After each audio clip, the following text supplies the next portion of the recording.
Lachlan Hayes had spent 10 years building an empire of ice, hardening his heart with every billion gained, convinced that emotion was a weakness and people were simply commodities. He was the loneliest man alive, a phantom of corporate ruthlessness, fueled by a decade-old lie that had warped his soul and taught him to dismiss the vulnerable. But on a Tuesday evening in a high-end restaurant, that fortress of wealth and calculated cruelty ran headfirst into Imani Carter, a 24-year-old waitress fighting desperately to keep her sick mother afloat. This isn't the story of how they fell in love. This is the story of how, in a single cold, public moment of prejudice and power, he tried to shatter her life, only to discover that Imani was the one person destined to expose his decades of lies and shatter his world. Before we dive into the most controversial moment of Lachlan's life, hit the like button and subscribe now. You won't believe the betrayal and secrets waiting in this series. Imani Carter was 24 years old, and the only thing heavier than the tray she carried was the crushing weight of her family's debt. She was a woman of quiet dignity, working double shifts at the Gilded Spoon, a high-end restaurant in downtown Boston, to pay for her mother's failing health. She had plans, big ones, for nursing school, but those dreams felt distant. Right now, her world was reduced to balancing plates and enduring the entitled silence of the city's elite. She kept her head down and moved quickly, trying to disappear into the background noise. The scream ripped through the expensive silence like tearing silk. It came from a table in the corner, where the legend himself, Lachlan Hayes, was dining alone. Lachlan, the billionaire tech CEO who had famously avoided relationships for a decade, was a man whose presence froze the air around him. The woman screaming was his date for the evening, a socialite named Cassidy. She took it. The waitress, the black one, she stole my ring. Cassidy pointed a perfectly manicured finger directly at Imani. The room went instantly quiet. Imani felt a cold dread seize her chest. She hadn't been near the woman's side of the table. Imani's heart hammered a frantic rhythm against her ribs.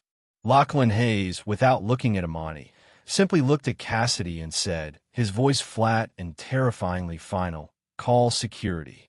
He didn't ask a question. He made a judgment. In that moment, the power of money and prejudice hit Imani like a physical blow. She saw the assumption in his eyes, the instant cold belief that a woman like her must be a thief. He didn't even know her name, but he had already written her story. The injustice of it all tightened her throat. Imani tried to push past the shock. "Sir, I never touched your table, and I certainly didn't take a ring. I can show you the timeline on my handheld." Her voice shook slightly, but she held her ground. The restaurant manager, a nervous, sweating man named Gary, rushed over. Gary knew Imani was his most reliable employee, but his eyes kept flicking to Lachlan, the famous, powerful patron. "Imani, step away from the table, please," Gary whispered, his loyalty dissolving under the heat of the billionaire's gaze. He wouldn't risk losing the patronage of a man who could buy his restaurant 10 times over. Lachlan finally turned to look at Imani. His eyes, the color of cold steel, were empty of pity. "Don't bother with the timeline, Gary," he commanded, his voice carrying clearly across the room. He spoke directly to Imani, utterly dismissive. "You're done here. I'll make sure every other restaurant in this city knows your face."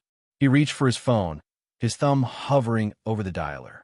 "I think this requires more than just security. I think this requires the Boston Police Department. This isn't just about a ring. This is about an absolute lack of decency in my establishment." Imani's breath caught. He was calling the police? For a crime she didn't commit, based on a stranger's word? Her future, her mother's care, everything was suddenly on the line. She watched him press the call button, her world spiraling into darkness. The flashing blue and red lights of the police cruiser were a brutal punctuation mark on the expensive, quiet street. Inside the Gilded Spoon, the atmosphere was thick with tension. 2 officers questioned Imani, ignoring her calm, reasoned explanations. They asked for her ID, her address, and details about her mother's illness. Customers openly filmed the scene, their phone cameras turning Imani's moment of public humiliation into viral entertainment. She felt the heavy, unjust weight of the officer's suspicion. They treated her like a criminal, not a dedicated worker. Lachlan watched the entire exchange from his table, sipping his water, utterly unbothered. The image of his cold detachment was burned into Imani's mind. One of the officers, a stern woman named Detective Reyes, finally pulled Gary aside. They had checked the security feed from above the table and found nothing. Then, a waiter discreetly pointed out that Cassidy's ring had simply fallen off her hand and was resting under her chair cushion. It was a simple accident. Cassidy had simply forgotten she was wearing it. It was a moment of vindication, but it felt hollow. The damage had been done. Detective Reyes apologized curtly to Imani, stating the matter was closed. But before Imani could process the relief, Gary stepped forward, his face pale and apologetic. "Imani, I have to let you go," he stammered, avoiding her eyes. "Mr. Hayes is a major investor in this district. We can't afford this kind of incident. Even though you were cleared, he requested your immediate termination." Wrongful termination. Slander. It didn't matter. The money had spoken, and Imani was jobless. Her reputation, her chance at another job, all gone in an instant. Imani gathered her things, her hands trembling not from fear, but from a burning, righteous fury. She was halfway to the exit when Lachlan intercepted her. He didn't look remorseful. He looked bored. He pulled a thick wad of hundreds from his expensive jacket. "Here," he said, pushing the money toward her. "Take this. It's more than you make in a month, I'm sure." His tone was laced with casual contempt, the words hitting her like stones. "Consider it a lesson. Know your place." The insult was unbearable. He wasn't offering compensation. He was offering hush money to cover his prejudice and maintain his superior position. Imani slapped the bills out of his hand. They fluttered to the marble floor like dead leaves. "I don't need your tainted money," she spat, her voice low and dangerous, shaking with controlled emotion. "And you haven't taught me a lesson. You just taught me how badly I need to see men like you fall." She stormed out, leaving the billionaire staring after her, the $100 bills scattered at his feet. Imani ran until her lungs burned, the echo of Lachlan's cold face haunting her steps. The image of the police lights and the manager's betrayal kept repeating in her mind. When she finally reached her small apartment, the silence was worse than the chaos. She found her mother, Celestine, asleep on the sofa, breathing shallowly.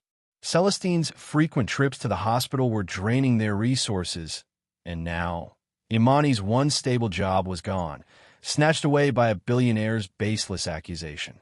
The financial despair was a heavy chain around her future. She felt a profound and painful sense of failure settling over her small family. Later that evening, Imani broke down to her friend, Kiera. Kiera was sharp, currently studying law at a local university, and she listened with grim intensity. "He defamed you, Imani. He caused you to lose your job. We can sue him. It's a clear case of wrongful termination and slander." Kiera was already pulling up legal codes on her laptop, her fingers flying across the keys. Imani was tired. "He's Lachlan Hayes, Kiera. He has teams of lawyers. We have debt and a half-full fridge," she said, defeated. The thought of fighting such a monolith made her feel small and hopeless, the emotional residue of the day lingering like a foul odor. Kiera didn't back down. She spent hours showing Imani precedents, cases where ordinary people had won against powerful corporations. The hope was small, but it was there. The idea of justice, however faint, began to rekindle a spark in Imani. She might be poor, but she wasn't powerless. The focus shifted from raw revenge to repairing her reputation and securing her mother's care. They decided to at least start drafting a formal complaint and look for a pro bono attorney. It was a desperate move, but the only one they had left. The next morning, A call came from an unknown number. The voice on the other end was deep, calm, and intelligent. Imani Carter? My name is Dr. Alastair Finch. I'm a retired law professor. Imani immediately prepared for a cold call or another insult. But Dr. Finch's next words stopped her heart. I was at the Gilded Spoon last night. I witnessed the entire despicable scene. He offered to help her fight Lachlan Hayes for free. He was disgusted by the injustice, he said, and believed she deserved better. Then he dropped a bombshell. Before you go to court, you need to know who this man really is. Lachlan Hayes isn't just cold because he's rich. He's cold because he's hiding something darker. Something that happened 10 years ago after his parents died. It's related to why he seems to hate people like us so much. The promise of a hidden truth, a secret behind the billionaire's behavior, was a powerful new direction for Imani's fight. She stared at the phone, realizing this wasn't just about her job anymore. This was about exposing a decade of darkness. Imani met Dr. Finch at a quiet cafe on the outskirts of the city, the retired professor's eyes sharp and focused. He confirmed Lachlan's notoriety for emotional isolation. He's been avoiding any meaningful relationship, personal or professional, for a decade, ever since his parents died in that fiery car crash. Dr. Finch explained that the crash was officially ruled an accident, but the subsequent media blackout and the sealing of court documents were far too convenient. The man you faced in that restaurant wasn't just entitled, he was performing. He projects hatred because he's running from a wound deep inside himself. Imani listened, realizing her fight wasn't just against a bad boss. It was against a wounded, weaponized ego. Dr. Finch had already been quietly digging into the Hayes family history for years. He spoke of the pattern of behavior, noting a string of instances where Lachlan had used his wealth to crush minor employees who dared to challenge him. It was a cycle of emotional abuse disguised as business strategy. Dr. Finch revealed that his own son, years ago, had briefly worked for a Hayes subsidiary and was ruthlessly fired over a triviality, an act of sheer malice. This history confirmed Imani's initial gut feeling. Lachlan's malice was personal, systemic, and rooted in something deeper than just a single stolen ring. Together, Dr. Finch and Imani began to pool their resources.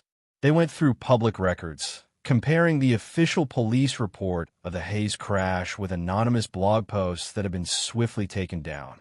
They tracked down the lawyer who handled the estate, finding a dead end. Every document was locked down with non-disclosure agreements and complex legal shields. The deeper they dug, the more the case felt less like a tragic accident and more like a deliberate cover-up orchestrated by immense wealth and power. Just when they were about to hit a total brick wall, Dr. Finch, using his connections in the university's digital forensics lab, located a remnant. It was a fragment of a digital trail, an old, encrypted file labeled only the inheritance that had been scrubbed from Lachlan's father's corporate servers. After days of frustrating work, they finally managed to access the file's header. It wasn't about money or stocks or bonds. It was a cryptic message detailing a secret business partnership and a specific time and location related to the crash. The file strongly suggested Lachlan's parents were involved in a scandal that was deliberately concealed and that their death was a brutal silencing. Dr. Finch looked at Imani with wide eyes. This isn't about your job anymore, Imani. This is about murder and corporate deceit. That cold billionaire is protecting a truth that could send shockwaves across the country. The discovery of the encrypted file lit a fire under Imani. They used the file's fragmented data to trace an old contact, Silas Thorne, a former high-level business associate of Lachlan's deceased father. Tracking him down to a quiet, forgotten corner of suburban New Jersey was difficult. When Imani finally found him, Silas, now a frail, wary man living a simple life, was immediately hostile. He slammed the door in her face, clearly terrified of anything to do with the powerful Hayes name. Imani didn't leave.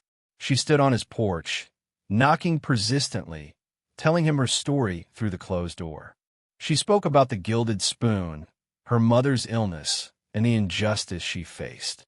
She didn't threaten or demand. She simply appealed to the conscience of a man running from his past. She talked about the feeling of being crushed by forces too big to fight. The raw, emotional urgency of her voice finally made him crack. The door opened just a sliver, revealing a pair of haunted eyes. Silas let her in, his apartment smelling of old paper and regret. As Imani talked, he kept his gaze fixed on the floor, occasionally sighing heavily. Then, she noticed a faint detail on a faded photograph on his mantel, a small, personalized pin of a bluebird. It was the same pin her own mother, Celestine, used to wear 20 years ago on her volunteer uniform. Imani pointed to it. "My mother used to wear one like that," she said, her voice softer. "She worked for a charity that used that bird as a symbol." Silas looked up quickly, his composure gone. He whispered, "What was her name?" When Imani replied, "Celestine Carter," Silas visibly swallowed a knot of emotion. The small, subtle connection was enough to break Silas's decade of silence. His eyes filled with tears, and he admitted he knew Celestine. It wasn't a charity, he confessed, shaking his head bitterly. It was a scam. The Hayes family, they ran it. It was called the New Hope Foundation. Silas revealed that the foundation had exploited vulnerable families and employees for their own financial gain, using its nonprofit status as a cover.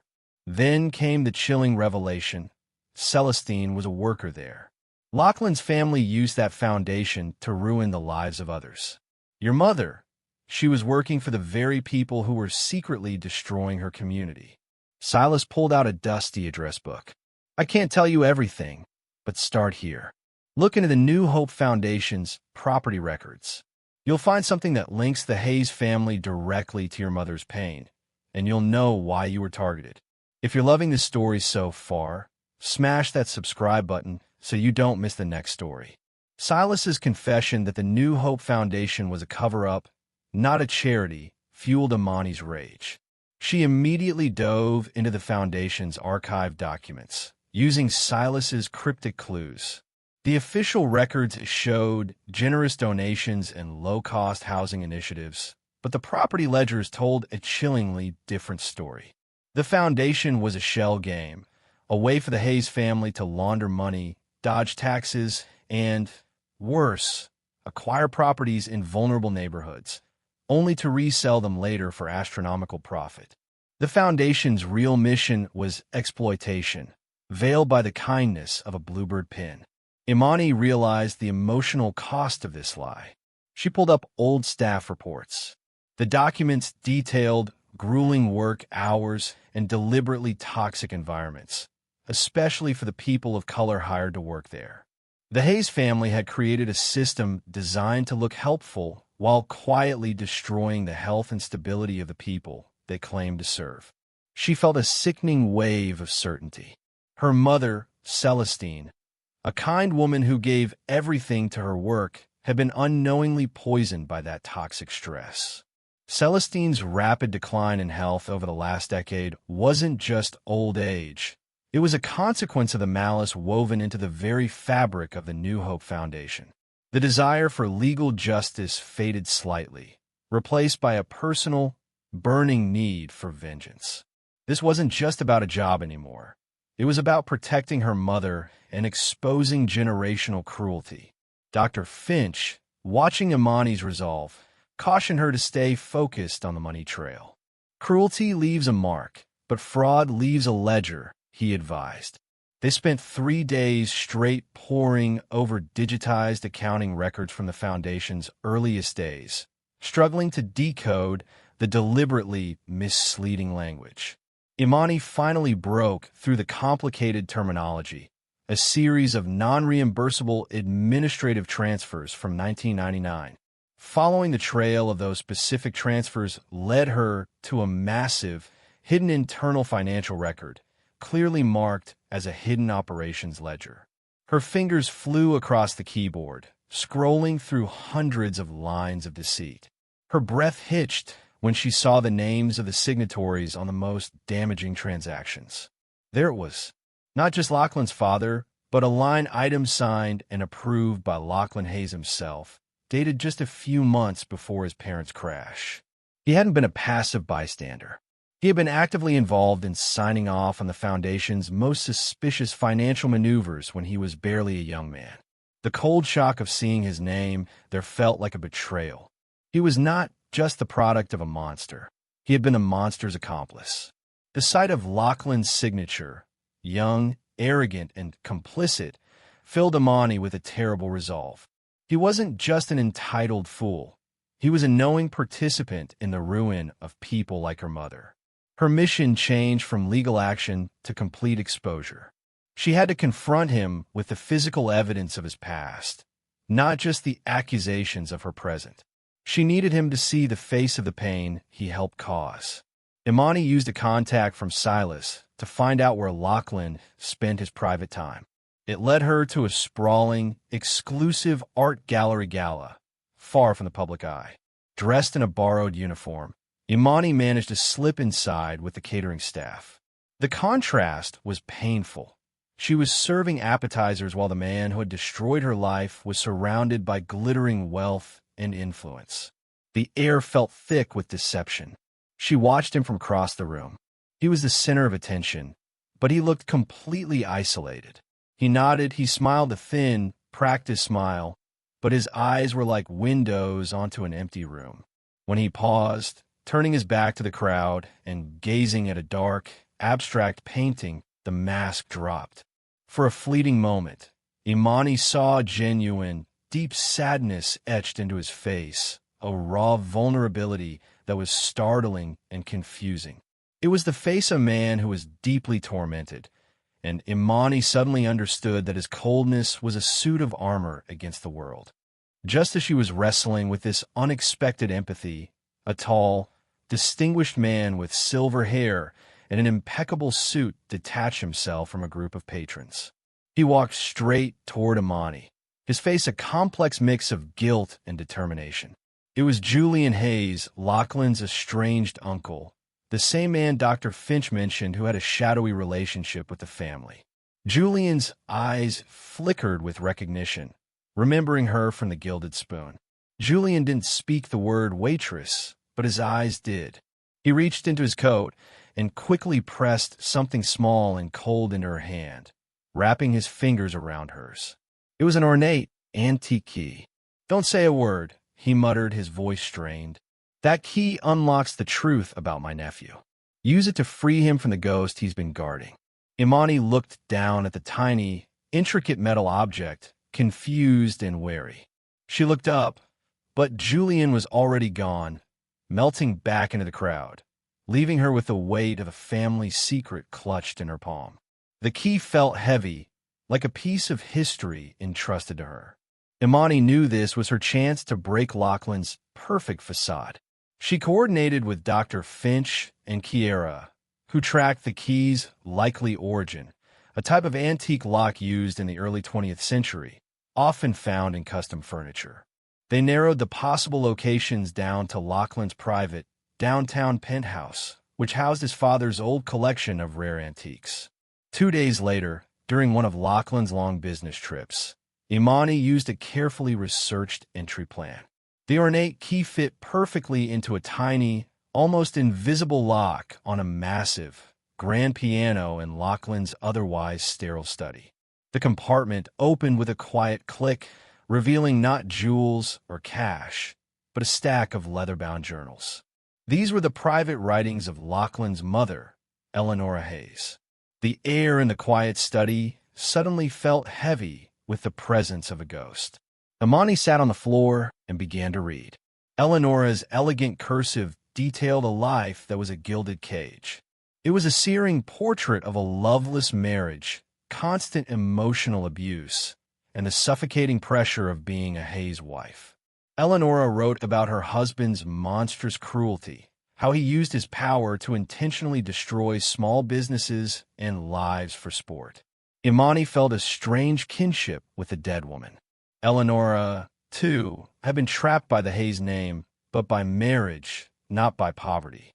The journals chronicled Lachlan's childhood. He hadn't been the perfect, cold heir. He had been a frightened, silent observer of his father's darkness, often taking the blame for his mother's small acts of rebellion. This explained the tormented look Imani had seen at the gala. His coldness wasn't just inherited. It was a desperate defense mechanism learned in a traumatic house. The picture of the man she hated was starting to blur, replaced by a boy trapped in a nightmare. The pages grew frantic toward the end. The penultimate entry, dated October 14th, was written in haste. It detailed her final plan to leave her husband, take a portion of his assets, and expose the truth about the New Hope Foundation and the systemic corruption. The final sentence was terrifying. Lachlan is meeting me on the highway tomorrow to drive me to safety. If he doesn't, I know what my husband is capable of. The next day, October 15th, was the day of the fatal car crash. The journal entry was not a plea, but a final, damning piece of evidence. Imani reread the section about the crash. Eleonora wrote about finding evidence that her husband had been tracking her car. It wasn't an accident. It was a preemptive strike, a cold-blooded murder disguised by wealth and influence to stop her from exposing him and the Foundation's illegal money operations. The official police report, which blamed slippery roads, was a paid lie. The truth was that Lachlan's father murdered his own wife. As Imani continued reading, she found the true, vile motive behind the Foundation's cruelty. Eleonora wrote that her husband's hatred for certain people stemmed from a humiliation he endured decades ago. A poor, black employee had publicly exposed him for cheating a supplier. The Foundation was structured not just for profit, but as a twisted vehicle for systemic racial revenge, designed to specifically harm and silence black communities in the name of charity.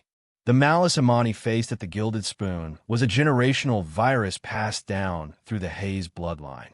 Imani's hands trembled, connecting the dots of 2 decades of pain. Her mother, Celestine, had worked at the Foundation, and she was one of the targets of this racist plot. The rage she felt was pure, focused, and utterly overwhelming. She wasn't just fighting for her life. She was fighting for the memory of every person wronged by the Hayes name. The truth was worse than she ever imagined. She closed the final journal, feeling exhausted and sickened. But as she moved to replace it, she noticed a piece of folded, brittle paper tucked into the spine. It wasn't part of the journal. It was a separate note, written in a different, more panicked hand, and it was addressed directly to Lachlan. Imani carefully unfolded the note. It was short, written in his mother's final, desperate moments. It wasn't about the crash or the money. It was a mother's final warning to her son. The script was rushed and smeared. Lachlan, listen to me. They will make you just like them. They will take your heart and make you into a weapon. Don't let them. It was the note his mother desperately wanted him to read, the last clear instruction he never received.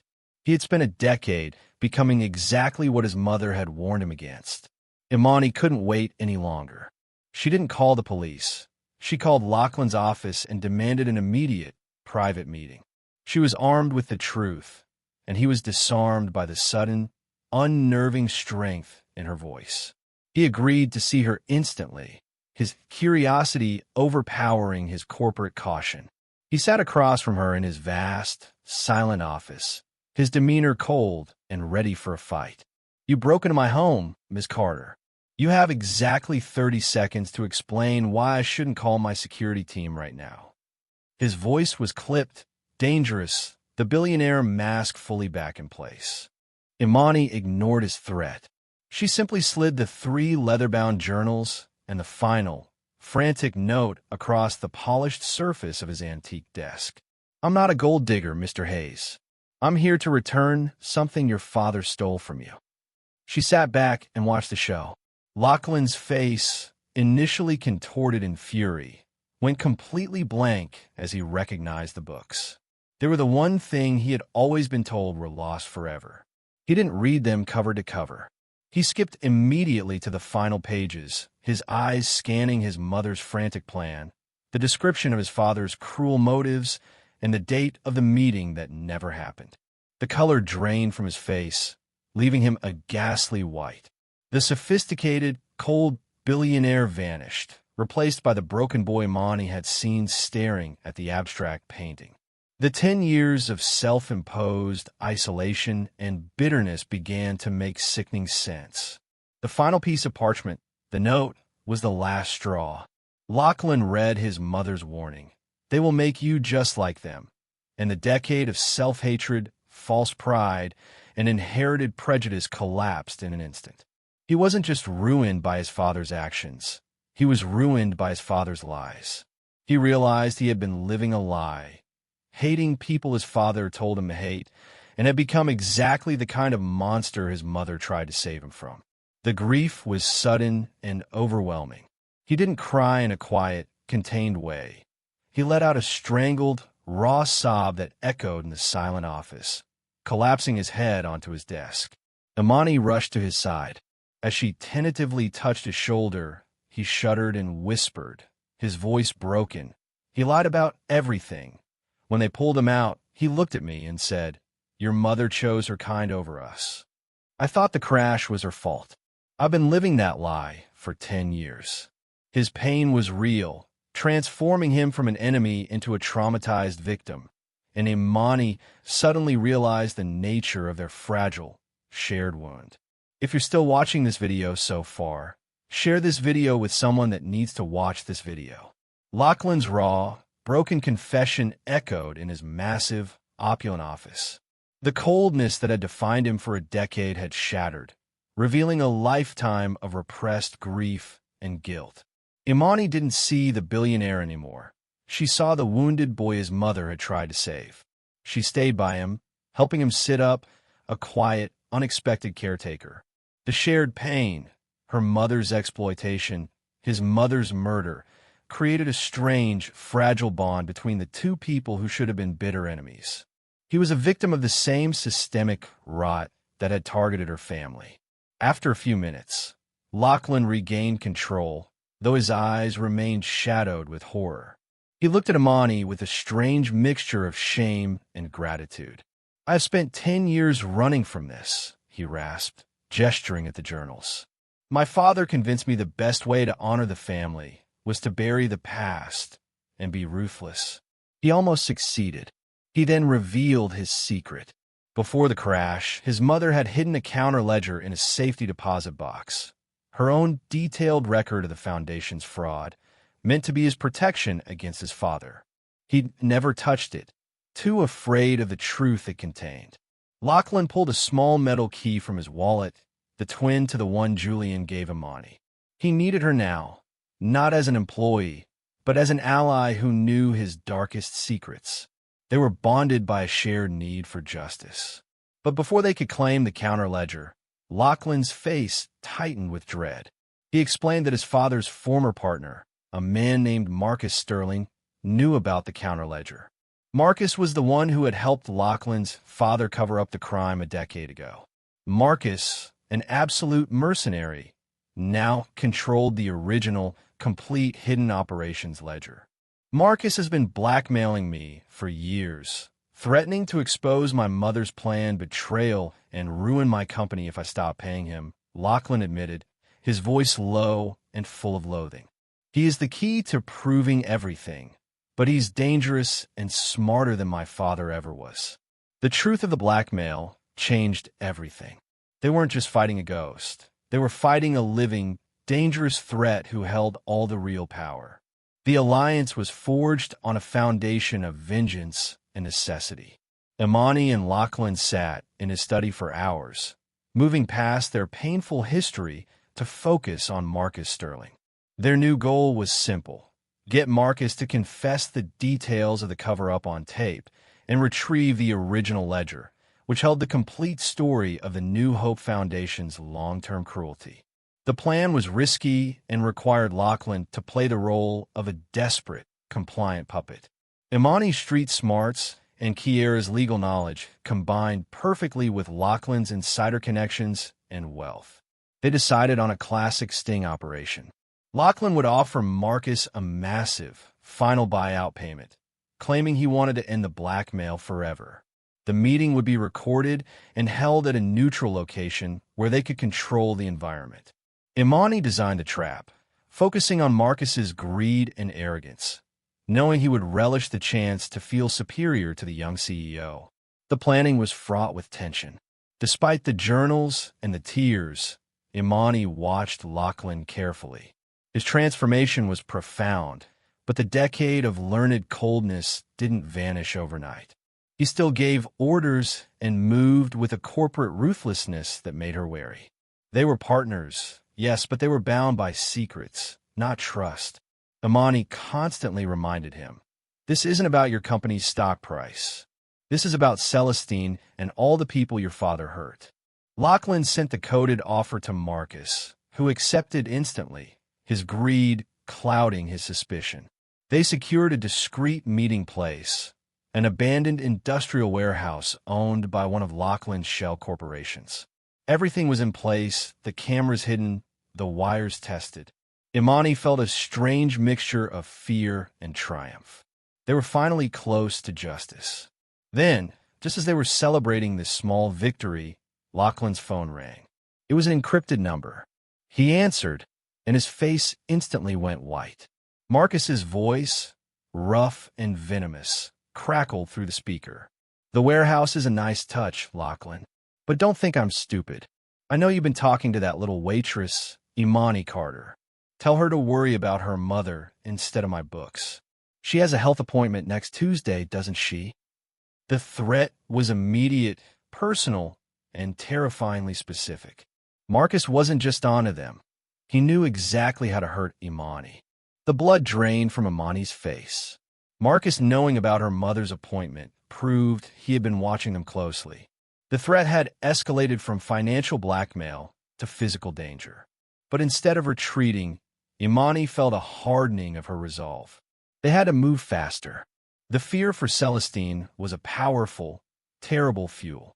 As they frantically reviewed the security footage plan, Imani worked on a laptop retrieving old digital backups. She stumbled across a hidden folder in Lachlan's private cloud drive, labeled only Historical Review. Inside were strange, coded correspondence files. They were encrypted chat logs between Marcus Sterling and an unnamed second party, someone who was helping Marcus track Lachlan and keep tabs on the current investigation. They painstakingly decoded the strange jargon in the logs.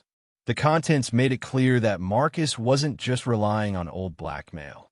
He had a powerful, internal accomplice, someone close to Lachlan, feeding him real-time information and helping to maintain the deep cover-up of the Foundation's original crimes. This person was protecting their own interests, ensuring they wouldn't fall when Marcus did.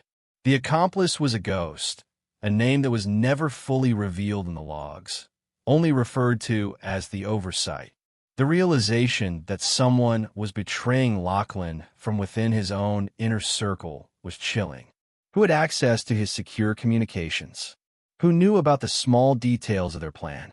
Dr. Finch, reviewing the logs, hypothesized that the oversight was someone who stood to gain immensely from Lachlan's downfall, someone who was part of the original Hayes hierarchy. The suspicion fell immediately on Julian Hayes, the uncle who had given Imani the key, but the evidence was circumstantial. Kiera, meanwhile, had been quietly continuing her initial legal research, looking for anything that could help Imani's original slander case. She called Imani, her voice tight with concern, telling her to find a private line. "Imani, I found something really bad. It's not in the blackmail notes. It's in the old company records." Kiera had uncovered a series of massive, long-term financial transfers, millions of dollars, moving from Lachlan Hayes' personal account directly to Marcus Sterling's numbered offshore account. "It doesn't look like blackmail, Imani," Kiera whispered frantically. "It looks like a partnership. He's been paying Marcus off since he was 22. The evidence of the long-term, hefty payments was like a punch to the gut. All of Imani's fragile trust in Lachlan evaporated instantly. She didn't wait. She stormed into his penthouse where he was preparing the final contract for the sting, throwing Kiera's printouts of the financial transfers onto his mahogany table. A partnership, Lachlan? You called it blackmail, but this looks like a dirty, decade-long payoff to a friend. Her voice was razor-sharp, laced with the bitter sting of betrayal. Were you using me to get rid of Marcus without having to expose your own part in your father's legacy? Lachlan didn't flinch or look away. He looked her directly in the eye, and the pain in his expression was genuine, replacing the initial look of panic. He didn't deny the payments. Instead, he pulled up his own encrypted financial files and showed her the accompanying documentation. It was blackmail Imani, but it wasn't just about the foundation. Marcus had evidence that my father had deliberately sabotaged my mother's car. If I stopped the payments, he threatened to release the information, claiming I authorized the payments to keep my mother's betrayal a secret. He explained that Marcus was using the payment trail to ensure that if anything happened to him, Lachlan would be ruined by association. The payments were a desperate act of self-preservation, fueled by the lie that his mother was at fault. He was trying to protect her memory, however flawed the attempt. I was a scared kid trying to clean up my father's mess and protect my mother's dignity, he pleaded, his voice cracking with exhaustion. I'm fighting to prove my mother wasn't a traitor, Imani. Please, you have to believe me.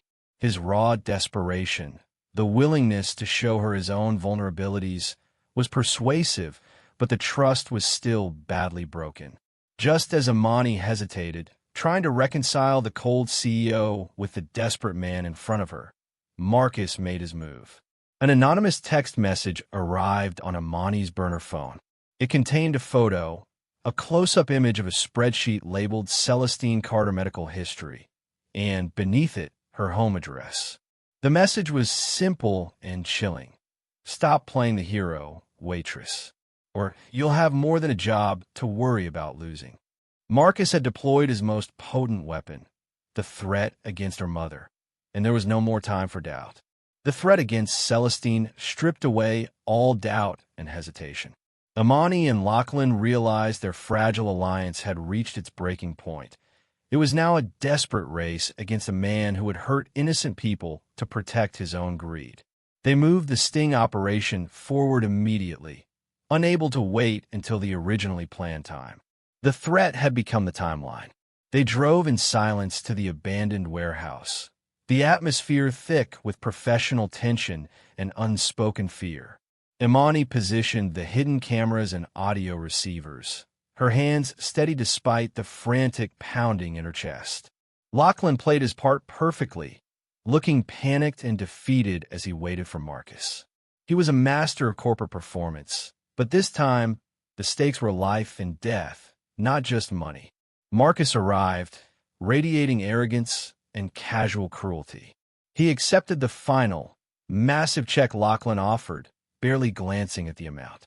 He began to confess, not out of guilt, but out of sheer, narcissistic pride. He detailed how he and Lachlan's father had doctored the crash report, how they'd used the New Hope Foundation to target vulnerable families, and how the original ledger was hidden away in a location Lachlan would never find. Marcus gloated, unaware that his every word was being captured on multiple hidden recordings. Imani watched from a dark corner, the hatred for this arrogant man solidifying her resolve. He had to be stopped, just as Marcus, full of self-importance, leaned in to reveal the name of the oversight, the accomplice who helped him track Lachlan. His phone began to vibrate violently in his pocket. He pulled it out, saw the caller ID, and his manic, arrogant grin instantly dissolved into pure terror. With a loud, panicked cry, Marcus smashed the phone against the concrete floor, shattering it into a dozen pieces. He looked up at Lachlan, then toward Imani's corner, his eyes wide and panicked. The game's over, Hayes, but you lose. I'm not alone, and that ledger will never see the light of day. He lunged toward a hidden exit, leaving a trail of questions and shattered trust in his wake. If you're loving this story, smash that like button and let us know with a fire emoji in the comments. Marcus's panicked escape was deafening. He had seen the caller ID of the oversight, the accomplice, and knew his time was up. Imani and Lachlan chased him through the dark maze of the warehouse. Marcus was quick, fueled by pure terror, and vanished into the shadows. They searched the perimeter, knowing the original ledger, the last piece of physical evidence, had to be close by. But their search was suddenly interrupted by a low, measured laugh echoing from the darkness. Looking for this, a figure stepped into the dim light. It wasn't Marcus.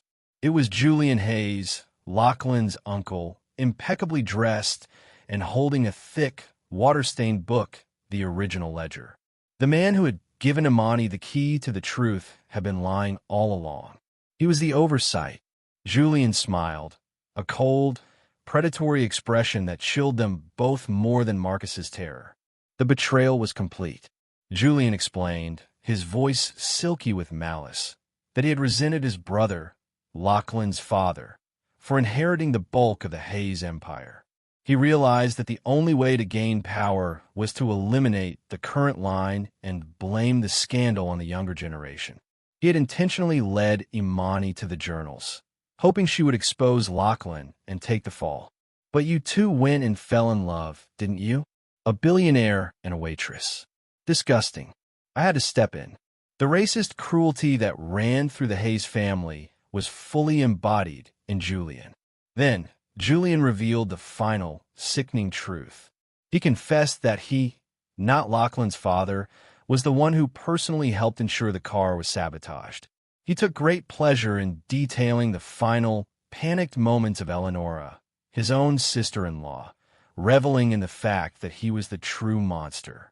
The rage that erupted in Lachlan was primal, a mix of 10 years of suppressed guilt and new, devastating grief. Lachlan screamed, lunging at his uncle, ready to end the cycle of cruelty with his own hands. But Julian was faster. He raised the gun he was hiding, pointing it directly at Imani. You first, little hero. You should have stayed serving drinks. Imani knew the shot was coming, her mind racing. This was the end. The roar of the gunshot was followed by a terrible, heavy silence. But it wasn't Imani who fell. Lachlan, reacting on pure instinct and a desperate need to save the only person who had ever shown him kindness, threw himself in front of her. He took the bullet in his shoulder, the impact slamming him against the cold concrete floor. The sight of his blood spreading on the gray floor was a horrifying red wash of reality. Imani screamed his name, scrambling toward him. Julian, seeing the blood and hearing the faint, distant wail of police sirens, instantly panicked. He hadn't meant to shoot anyone. He meant to scare them. Dr. Finch, following their signal, had called the authorities moments after the call with Marcus was cut off. Julian dropped the gun, his aristocratic composure finally cracking under the weight of his own violence. He was trapped. Knowing the police were minutes away, Julian focused on his one objective, destroying the evidence. He snatched a lighter from his pocket and frantically opened the water-stained ledger. He ripped out the final, damning pages, the ones detailing his own criminal involvement with Marcus and Lachlan's father, and lit them on fire. "Burn! All of you burn!" he shrieked, scattering the burning fragments. The dry air of the warehouse instantly fed the flames. The small fire grew rapidly, licking at the paper and spreading to nearby cardboard boxes. Julian fled toward the back exit, but two police cars, lights blazing, screeched to a halt outside the main entrance. Julian was cornered, his desperate, cowardly attempt to burn the truth failing. Imani, ignoring the sirens and the smoke, focused only on Lachlan, pressing her hand against his wound. The fire was growing, the air thick with smoke and the smell of burning paper. She managed to drag him away from the growing blaze just as Detective Reyes and her team rushed in, tackling Julian as he tried to escape. They had Marcus. Now they had Julian. The most crucial evidence, the burning ledger, was now scattered across the floor, half-charred but still holding the key to decades of corruption. The next hours were a chaotic blur of sirens, flashing lights, and the overwhelming smell of smoke and disinfectant. Julian was arrested. Marcus was found in a nearby ditch, nursing a sprained ankle and facing a laundry list of charges. Lachlan was rushed to the emergency room. Imani sat in the waiting room, still covered in soot and blood, the weight of the last 24 hours crushing her. Her initial desire for revenge had been replaced by a deep, terrifying concern for the man who had taken a bullet for her. The news broke like a bomb. The arrest of Julian Hayes, the high-profile associate, and Marcus Sterling, the ruthless blackmailer, instantly turned into a national scandal. The exposure of the New Hope Foundation, the systemic, racist fraud, and the revelation that the Hayes family fortune was built on the calculated destruction of communities like Imani's sent shockwaves across Boston and beyond. The fallout was immediate. The Hayes empire crumbled. The government initiated a massive investigation and immediately froze all Hayes assets. But instead of bitterness, there was hope. Due to the salvaged evidence from the partially burned ledger, a multi-million-dollar fund was established dedicated to reparations for the families wronged by the foundation, including a significant amount set aside for Celestine's lifetime care and comfort. Imani's mother was finally safe. Justice, though delayed and born from trauma, was finally served. Later that week, a doctor pulled Imani aside, his expression serious.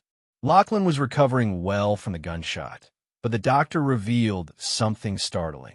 Ms. Carter, the extreme stress and repression he lived with for a decade, the constant internal conflict of guarding his father's lie, it suppressed a severe, underlying, but treatable heart condition.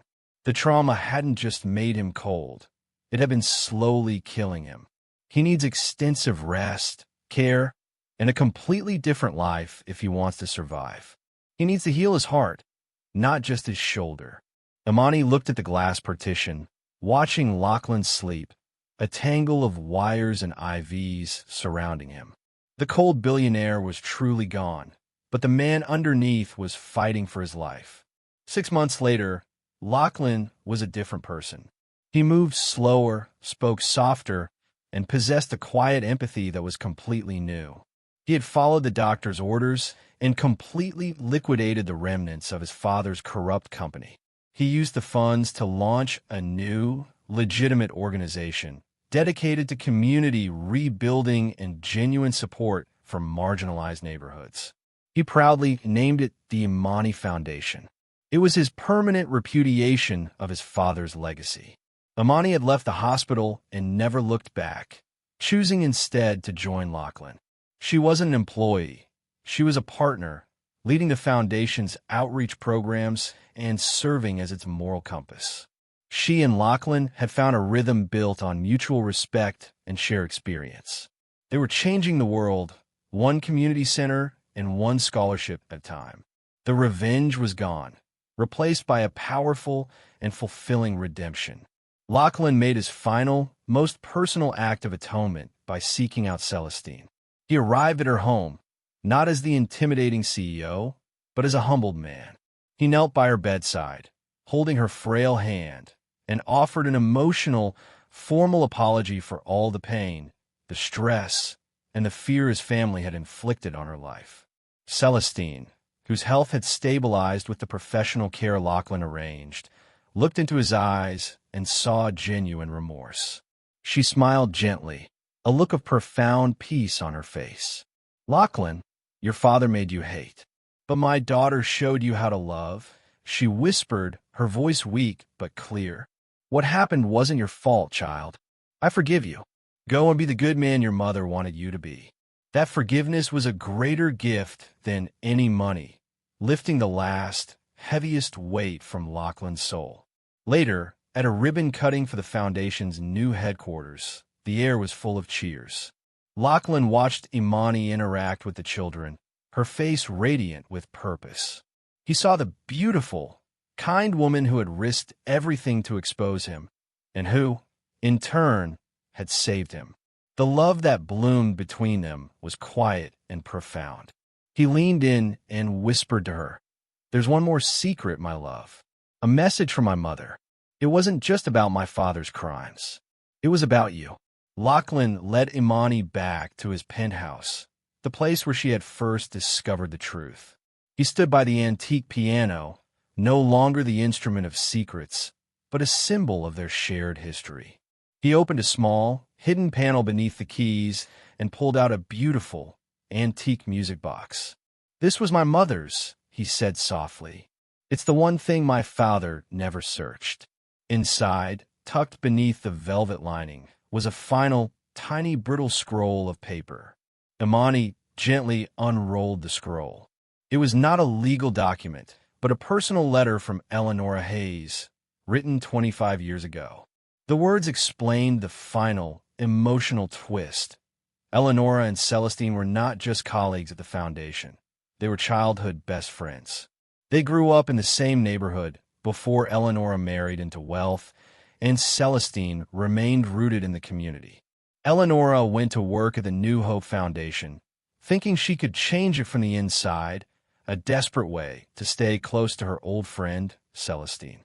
The letter revealed that Eleanora had been secretly tracking Celestine's life, heartbroken as she watched her husband's systems slowly destroy her best friend's health and home.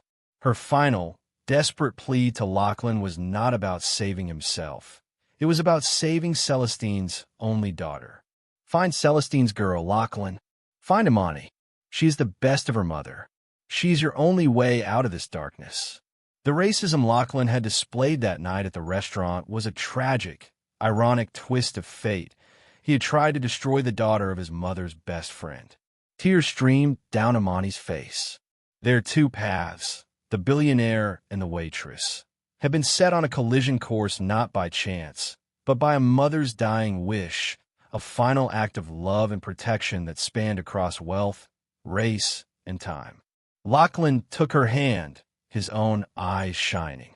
"My mother saved your mother, who then saved me. We are finally where we were meant to be." They stood together, two survivors from two different worlds, now united by a truth that transcended the decades of cruelty. They officially renamed their organization, etching their legacy in stone, the Carter Hayes Foundation. They transformed the vast wealth built on deceit into a beacon of empathy and kindness, honoring the wishes of the two mothers who had fought for their future. If this story of heartbreak, betrayal, and ultimate redemption made you gasp and cheer, don't let the message end here. Hit that like button, subscribe to follow our journey into truth, and leave a comment. What is the one thing you would change in the world if you were given a second chance?